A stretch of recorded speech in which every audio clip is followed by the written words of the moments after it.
अखन सिया रामचंद्र की जय, उमापति महादेव की जय, पवन सुत हनुमान की जय, गोस्वामी तुलसीदास महाराज की जय। श्री राम राम रघुनंदन राम राम, श्री राम राम भरताग्रज राम राम, श्री राम राम रणकर्कश राम राम, श्री राम राम शरणं भव राम राम। राघव की अमृत कथा यदि न होती, कली के कठोर पाप पुंज से बचाता कौन। शीतल सघन छाव प्रभु के सुकीर्ति की, होती फिर कैसे कली ताप से जुड़ाता कौन। काम क्रोध मद लोभ ईर्ष्या मद दूषण से, कलुषित जनमानस को सुमानस बनाता कौन। तुलसी के मानस में मानस को पावन कर, जन जन के मानस में मानस को बसाता कौन। श्री राम सुधा रस कथा की महिमा गिनाऊं क्या, न होती तो ज्ञान गौरव बढ़ाता कौन। मुझ जैसे मूर्ख मूढ़ अज्ञानी को, मानस सुकंज हेतु मानस सेवक बनाता कौन। लखन सिया रामचंद्र की जय। परम आदरणीय छत्तीसगढ़ राज्य मानस संगठन के पथदर्शक श्री चंपेश्वर सिंह राजपूत जी, समस्त पदाधिकारीगण, मानस संगठन में जुड़े समस्त मानस रसिक माता पिता भाई बहन, गुरुजनों को, गुरुदास वैष्णव, श्री राम सुधा मानस परिवार कनकबिरा, सारंगढ़ रायगढ़, पंजीयन क्रमांक 176, आप सभी के चरण कमल में सादर प्रणाम करता हूं। राज्य स्तरीय श्री सीताराम कथा प्रवचन महोत्सव 2020 अंक चतुर्थ किष्किंधा कांड दोहा नंबर 24। पूज्यपाद गोस्वामी तुलसीदास जी लिखते हैं, दीख जाई उपवन बर, सर विकसित बहु कंज, मंदिर करुचिरतः, बैठी नारी तपपुंज, बैठी नारी तपपुंज।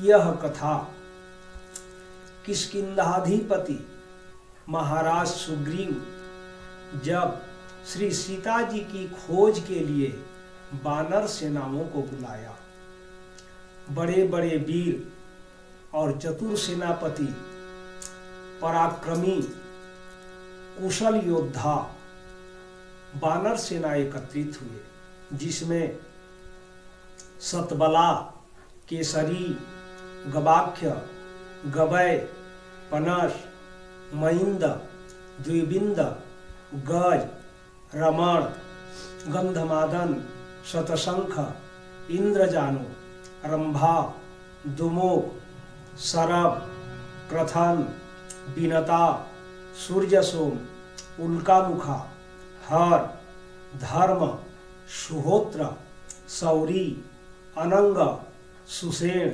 सरगुल्म, श्वेत, चंड, ऋषभ, शतसहस्त्र, सतबाली, हनुमान, जाम्बवान, नल, नील, अंगद आदि आदि अनेक वानर सेना राम कार्य हेतु उपस्थित हुए। तब सुग्रीव जी ने उत्तर पूर्व पश्चिम के लिए सेना और सेनापति नियुक्त कर आदेश दिया। सुग्रीव जी के आदेशानुसार तीनों दिशा में सेनापति सहित सेना सीता जी की खोज में निकल पड़े। बचन सुनत सब बानर जहाँ तहाँ चले तुरंत। जब सुग्रीव जी के आदेश में उत्तर पूर्व पश्चिम दिशा में सीता खोज के लिए प्रस्थान किए, अब जाना था दक्षिण दिशा की ओर। दक्षिण दिशा के लिए महाराज सुग्रीव ने ज्ञानवान, विचारवान, बलवान और शीलवान का चयन किया, जिसमें श्री हनुमान जी, जाम्बवान जी, अंगद जी, नल और नील। ज्ञानवान, हनुमान जी ज्ञानवान है। हनुमान जी को कहा जाता है ज्ञानी नाम अग्रगण्यम। हनुमान जी ज्ञानी है। विचारवान, जामवंत जी जो महाराज सुग्रीव के मंत्री थे। सुनहु नीलयं गद हनुमाना जामवंतमति धीर सुजाना। जामवंत जी उचित विचारों से ही कार्य करते थे। बलवान अंगद जी, जिनका बल का तो आगे पता चला है, कहाँ में? लंका में। जिस समय राक्षस सेना के बीच में अंगद जी पांव रख दिया, तब सभी राक्षस सेना पांव को हिला तक न सके। कपिबल देखी सकल ही हारे। बलवान अंगद जी और नल ने इन पांचों को सेनापति नियुक्त किया दक्षिण दिशा के लिए, क्योंकि रावण सीता जी को दक्षिण दिशा की ओर ही रथ में बिठा कर लिया था। यह राम जी भी जानते थे। राम जी को गिद्धराज जटायु ने बताया था। जब पंख विहीन होकर लहू से लथपथ जटायु जी पड़ा हुआ था, तब राम जी ने पूछा, हे जटायु जी, आपकी दशा किसने की है? तब जटायु ने कहा था, नाथ दशानन यह गति कीन्ही तेहि खल जनक सुता हरिलिन्ही लय दक्षिण दिशि गयौ गोसाई बिलपति अति कुररे के नाई। और सुग्रीव भी स्वयं देखा था। श्री राम लक्ष्मण जी से मुलाकात के बाद सुग्रीव ने श्री राम जी से स्वयं कहा भी, मंत्री न सहित यहाँ एक बारा बैठे रहे मैं करत विचारा गगन पंथ देखी मैं जाता परवश परि बहुत बिल पाता राम राम हा राम पुकारी हम ही देखी दीन्हे पटडारी। इस बात से यह संकेत मिलता है कि श्री राम और सुग्रीव को पता था कि सीता जी को अपहरण करने वाला दक्षिण ही दिशा की ओर गया है। इस कारण दक्षिण दिशा के लिए प्रमुख 5 सेनापति जो विचारवान, ज्ञानवान, बलवान के साथ साथ दुष्कर कार्य को भी करने में सक्षम थे और महाराज की आज्ञा से सेना सहित सीता जी की खोज में चलते चलते वन, गुफा, कंदराओं को देखते देखते भूख प्यास में व्याकुल होने लगे। सेना की व्याकुलता देख हनुमान जी एक पर्वत की चोटी में चढ़कर देखा। चढ़ी गिरी शिखर चहु दिशि देखा, भूमि विवर एक कौतुक देखा। चक्रवाक बक हंस उड़ाही, बहुतक खग प्रवेशी ते ही माही। हनुमान जी देखा एक सुरंग है और वहां के वृक्ष में पक्षी बैठे हैं, उड़ रहे हैं और बहुत से पक्षी उस सुरंग के अंदर प्रवेश करते जा रहे हैं।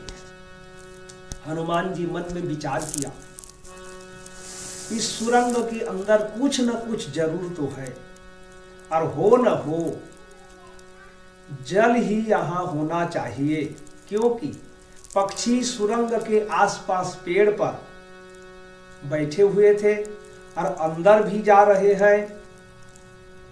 यह हनुमान जी देखकर सोचकर वहां से उतरकर सभी सेनाओं के साथ में हनुमान जी आगे आगे उस सुरंग के अंदर घुस गए और कुछ दूरी पर जाकर देखा तो क्या देखा?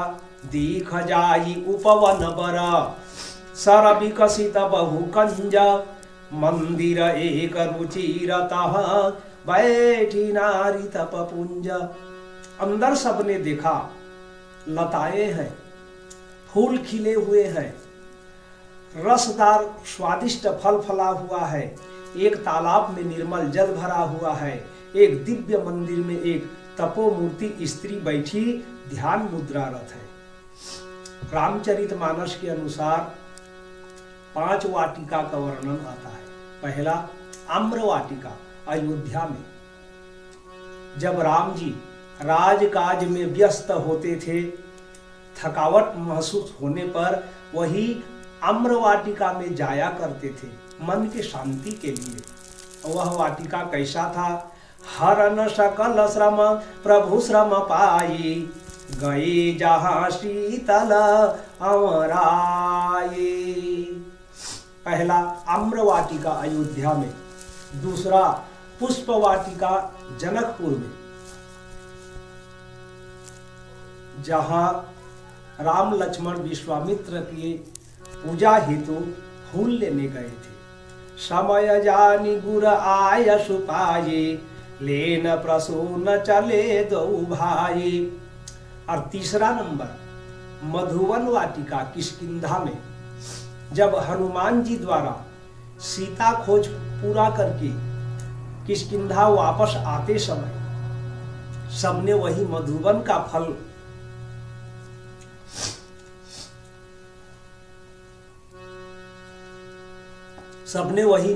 का फल खाया था। तब मधुबन भीतर सब आए, अंगद सम्मत मधु फल खाए। और चौथा अशोक वाटिका, जिस अशोक वाटिका में रावण ने सीता को रखा हुआ था। यही विधि सीता ही सो लय गयो, बन अशोक महराखत भयो। और पांचवा यह वाटिका गुप्त वाटिका है, जिसका निर्माण मैं नामक दानव, जो राक्षसों के विश्वकर्मा शिल्पीकार हैं, उन्होंने बनाया था। सब बानर सेनाओं ने दूर से ही वह तपोमूर्ति स्त्री को प्रणाम किया और उनके पूछने पर सीता खोज में भूखे प्यासे होना, सुरंग में घुसना, सब वृतांत कह सुनाए। तब वह जान गई और कहने लगी, आप सबसे पहले जल ग्रहण कर फल खा ले। तब सब ने आदेश पाकर स्नान कर फल और जलपान किया और उसके पास आकर बैठ गए। तब वह अपनी परिचय कथा सबको बताई। कहने लगी, मैं स्वयं प्रभा हूं। यह जगह मैं दानव और हेमा नाम की अप्सरा की है। मैं दानव और हेमा अप्सरा के गर्भ से मंदोदरी नामक पुत्री, जिसने लंकापति रावण की पत्नी है, और 2 पुत्र दुंदुर्भी और मायावी, ये दोनों ही मैं दानव और हेमा नाम की अप्सरा के पुत्र और पुत्री हैं। जब मैं दानव और हेमा अप्सरा का संपर्क हुआ, तब देवराज इंद्र ने वज्र प्रहार से मैं दानव को मार भगाया। तब मैं दानव गुप्त स्थान धरती के भीतर यह निर्माण किया था। मैं दानव ने 1000 वर्ष ब्रह्मा जी की तपस्या करके वरदान रूप में शुक्राचार्य से संपूर्ण शिल्प वैभव प्राप्त किया था। इसी के अंदर हेमा के साथ निर्भय भाव से रहता था। मैं दिव्य गंधर्व की पुत्री हूं, स्वयं प्रभा। हेमा मेरी बहुत ही प्यारी सखी थी। इस गुफा की रक्षा के लिए मुझे रखी थी। एक बार हेमा के जिद से हम दोनों उनके पिता के पास मिलने गए। तब देवराज इंद्र ने उसे जबरदस्ती रोक लिया, आने नहीं दिया। बहुत समय बाद जब हेमा के कहने पर मैं दानव को हेमा के खबर बताने गई, यहां हेमा के वियोग में मैं दानव ने प्राण त्याग कर दिया था।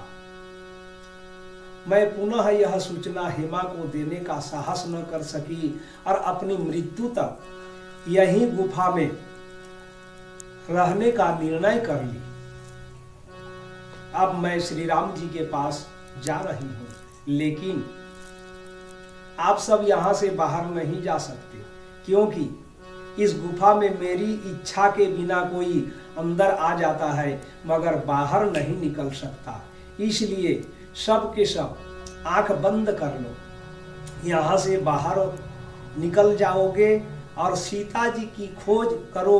सीता जी आपको अवश्य मिलेगी, आप चिंता मत करना। मुदहु नयन विबरत जिजाहो, पैहु सीता ही जनी पछिताहो। ज्यों ही सबने आंख बंद कर लिया और आंख खोलते ही अपने आप को समुद्र के किनारे पाया। तब स्वयं प्रभा राम जी के पास चली गई और राम जी के चरणों में प्रणाम की। प्रसन्न होकर राम जी ने वरदान दिया। राम जी से कृपा प्राप्त कर वह बदरी वन को चली गई। बदरी बन कहूँ सो गई, प्रभु आज्ञा धरि शीश, उरधरि राम चरण जुगा, जे बंदत अजय। हे विद्वत गुरुजनों, आप सभी के चरण कमल में प्रणाम करते हुए मैं अपना वाणी विराम देता हूँ। लखन सिया राम चंद्र की जय।